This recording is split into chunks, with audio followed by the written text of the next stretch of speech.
Don't play with it, don't be dishonest. Ay, still not understanding. Hey yo, welcome back to my channel.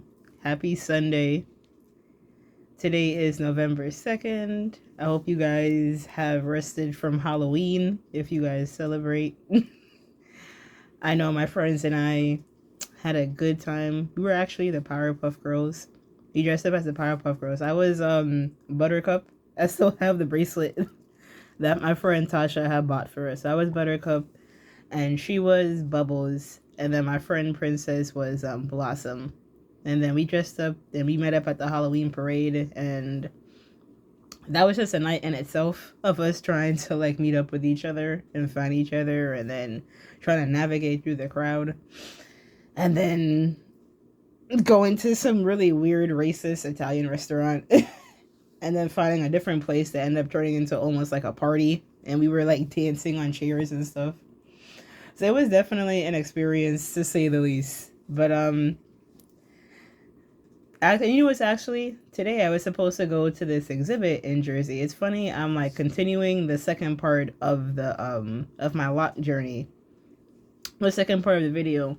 And today I was supposed to go to an exhibit called Don't Touch My Hair, which is located in Jersey, which is basically just like installations of art. And I'm guessing like the hair is like leaves and different like plants and like part of nature and stuff, but they didn't remember that we were supposed to meet up today. So I decided, why don't I just like make a YouTube video for you guys today, like finishing up that video. And then like I have like so many other different topics because I feel like so much has happened in like the month that I haven't been on here. Like, let me know if also you guys want me to like start giving my opinions on like celebrity topics or stuff, or like things that happen in like, you know, the celebrity life and stuff, like with like rappers and artists, or like politics and stuff like that. Because those are stuff, that's like stuff in videos that I already like watch myself, or like talk about with like my friends and my family and like my partner and stuff like that, my boyfriend, which it's also very new. And I want to make a video after this one about like learning to open yourself back to love again, and learning to accept love after you've been single for a very long time, and learning to like communicate with your partner about issues and stuff like that, or whatever it is on your mind, not just about issues, but about like just learning to grow with them and like learning to understand them and vice versa. So that'll be a future video.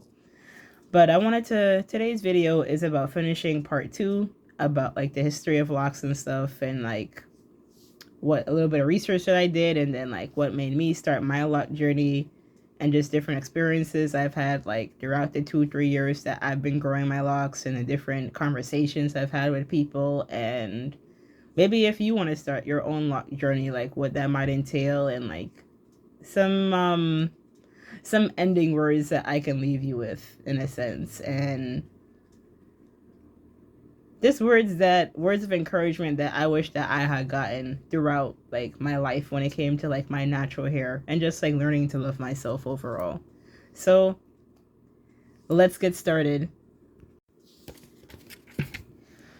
So doing research, wearing locks or dreadlocks, it goes back many years, and it's something that was already very known, like especially like in my history and my culture, just with like my mom being Jamaican and everything, and like how much dreadlocks mean to them, like in both female and male community, and just the Rastafarian culture and movement in general, like really being one with your roots and using locks, growing locks to connect with your ancestry and like trees and nature and everything like that, and like keeping your antennas up to the world to like receive like vibrations and like messages from the universe and everything. That's how I've always known like the history of locks and dreadlocks and stuff, just from like where my family is from. But like doing like a little bit of research and stuff like that, the history of dreadlocks, or also known as locks, which is what I personally prefer, they've been around for thousands of years, and they've been worn by many different cultures, and evidence of them can go back to even like as far as 1500 BC. In the ancient, you know, Hindu culture and the texts they have called like the Vedas, and Lord Shiva, he wore his hair as locks that were like tangled and matted and untouched. They have a word for it called jata. And jata means twisted locks of hair, like locks hair that is seen as like matted and like tangled and everything. And other cultures that are known to like wear locks include like ancient Egyptians and different like Colombian civilizations, different like Aztec civilizations, warriors, Aztec priests, Vikings, Indian people, and like I mentioned, like the Rastafarian movement with its spreading of its philosophy and its popularity. People like from even like the 1960s and like especially during like the 70s, during like the Woodstock phase, were wearing them. And so for me, having locks and just rocks, history of like dreadlocks and everything, and just Rastafarianism is always like represented to me in the sense, the spirit of freedom, the sense of spirituality, of not holding yourself to like societal standards of beauty or what you're supposed to look like or what your hair is supposed to look like, or being this European standard of beauty and everything. Like I've always felt like locks kind of like rebelled against that and like really helped you get in touch with like your roots and your spirituality and your connectedness to other human beings on this earth, and you know where they come from and the history that they have, and us being able to share all of that together. And as I mentioned before in like part one of this video, locks wasn't even something that was really on my radar for a couple of years. I permed my hair my whole life until maybe like junior high, I believe, about junior high. And then that's when I decided that like I wanted to go natural, but I couldn't have both natural hair and also permed hair, so that's when I just decided to cut everything off and start from scratch. And I was always like hesitant about getting locks just because of like the stigma that came with it, and like people judging you or feeling like, oh, does that person even wash their hair, and just like the ignorance that comes with it, you know. But overall, I feel like I suddenly had hit like a breaking point, like, okay, this is my life. I only have one life, and it has to be me that is happy with it and not caring about the judgment of other people, because then that's you living for other people and not yourself.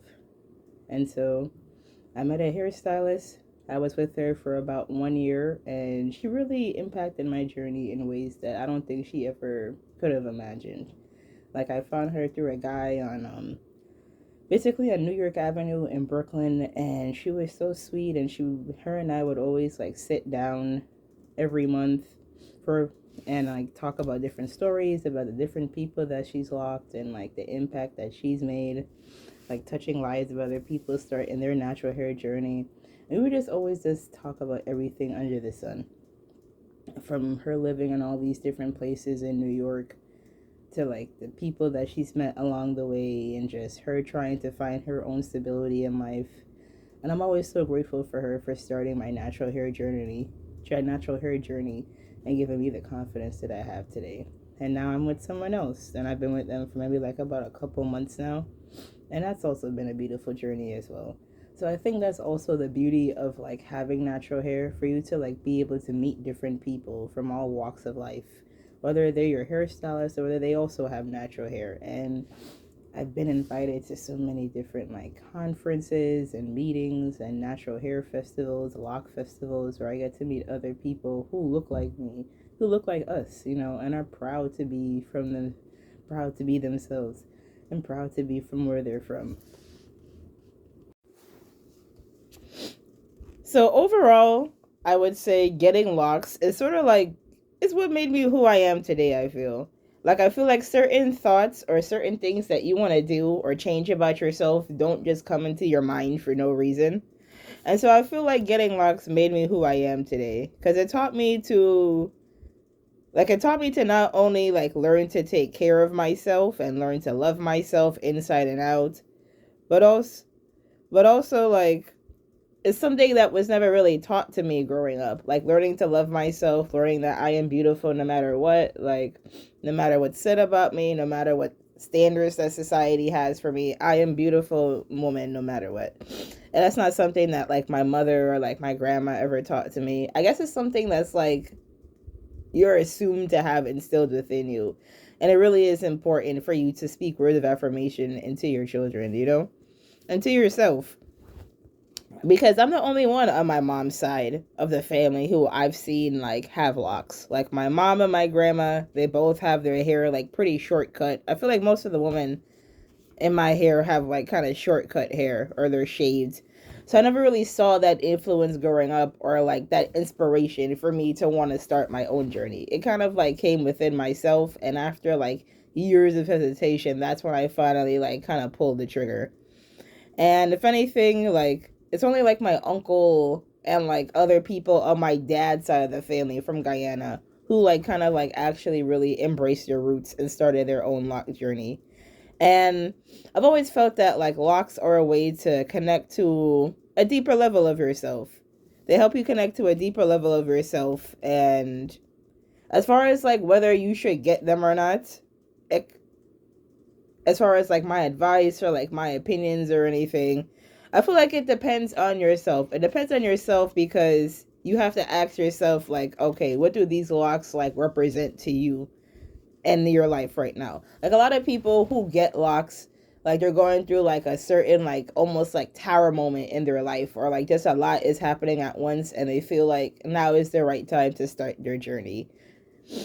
And you will know that feeling when it happens within you. And you have to ask yourself, are you doing this because of self-acceptance, or you're on a journey of self-acceptance and self-love? Are you doing this to, you know, teach yourself about patience?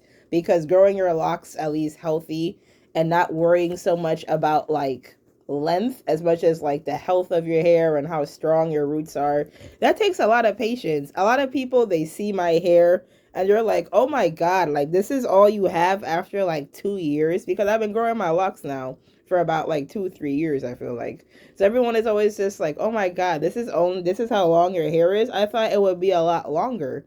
And I'm like, well, I thought so too, to be honest, but I never rushed the process. I never like am ungrateful for how much growth that I've had. Because when I had first started my journey, my locks were probably maybe this long. My locks were probably maybe this long. So I'm always very grateful and just in awe of how much they have grown over time with just a lot of love and a lot of care.